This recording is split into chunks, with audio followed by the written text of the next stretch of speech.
Hey there, and welcome. If you've ever found yourself in a technical interview, there's a really good chance you've been hit with this exact question. So what is TCP? Today, we're going to break it all down so you can nail that answer with total confidence. We're going to look at how the Internet's registered mail service makes sure your data gets exactly where it's going every single time. So first, let's just think about the problem TCP is trying to solve. The Internet, at its core, is a pretty chaotic place, right? Data is just zipping all over the place, and there's absolutely no built-in guarantee that it'll all show up, or even show up in the right order. So how do we fix that? How do we make sure that big file you're downloading or that important email actually arrives in one piece? You know, the best way to understand TCP, which stands for Transmission Control Protocol, is to think of it just like the post office's registered mail service.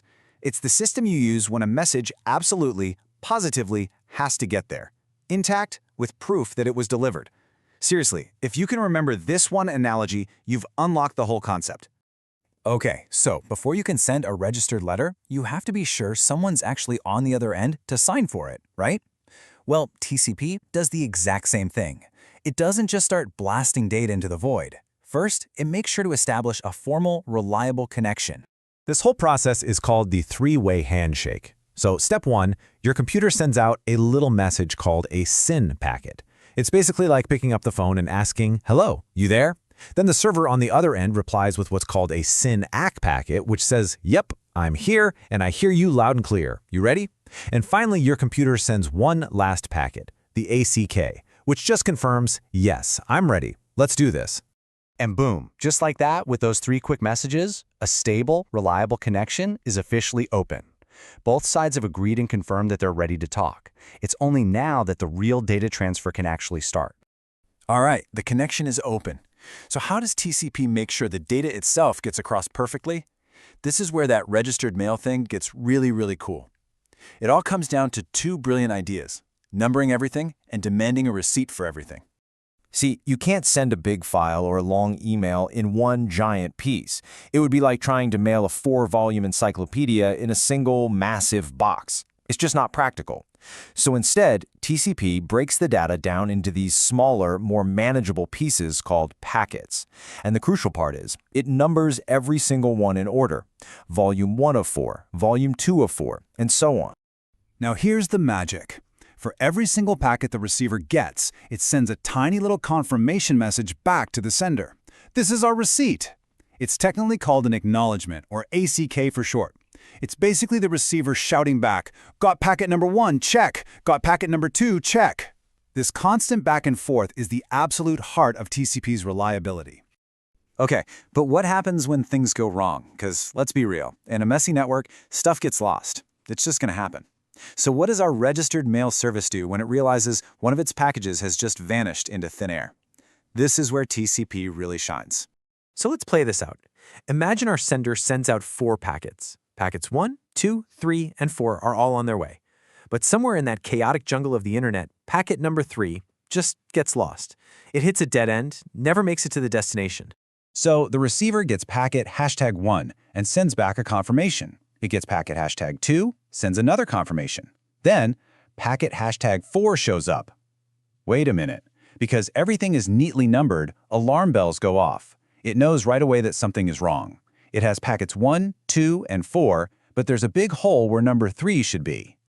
And the receiver doesn't just sit there hoping packet #3 will show up eventually. Nope. It's proactive. By sending confirmations for the packets it did get, it's basically telling the sender, "Hey, just so you know, I've seen everything up to packet 2, but I still haven't seen packet 3. And this is just so efficient and so smart. The sender, when it realizes it hasn't gotten a receipt for packet number 3 after a little while, doesn't resend the whole message. No way. It just resends that one single missing piece, packet number 3. Once that arrives, the receiver can finally put the entire message back together in the correct order, perfectly intact.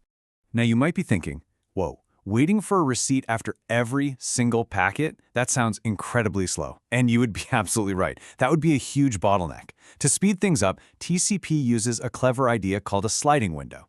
Think of it as an agreement between the sender and receiver, like, okay, you can send me a batch of, say, 10 packets before you have to stop and wait for my receipts to catch up. It keeps the data flowing smoothly without giving up that critical reliability. So to really appreciate why TCP is such a big deal, you kind of have to know about its main alternative, UDP, which is the User Datagram Protocol. If TCP is registered mail, then UDP, well, UDP is just a standard postcard. Let's see how they stack up. Look at this. On one side, you have TCP, our registered mail. It's reliable, it's orderly, but all that checking and resending adds some overhead, so it's a little slower. It's perfect for things like web browsing and email, where every single bit has to be exactly right. Then you have UDP, our postcard. It's connectionless. It basically just scribbles an address on the packet and chucks it onto the network, hoping for the best. It's way faster, but packets can and do get lost, and UDP does nothing about it. This is great for stuff like live video streaming or online gaming, where one drop frame isn't nearly as bad as a long delay to go back and get it. And really, this quote just nails it, doesn't it?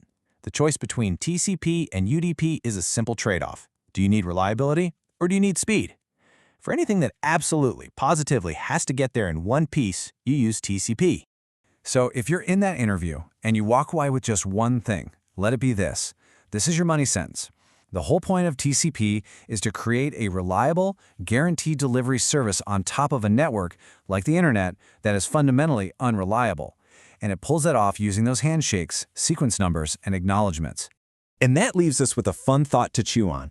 We've seen why TCP's rock-solid reliability is so important. But when is good enough actually better? For what kind of applications would the raw speed of a best-effort postcard like UDP actually be more valuable than the guaranteed but slower delivery of TCP? That's one of the fundamental questions in all of network design. Thanks so much for tuning in. If you learned something new in this video, hit that subscribe button. See you in the next bite.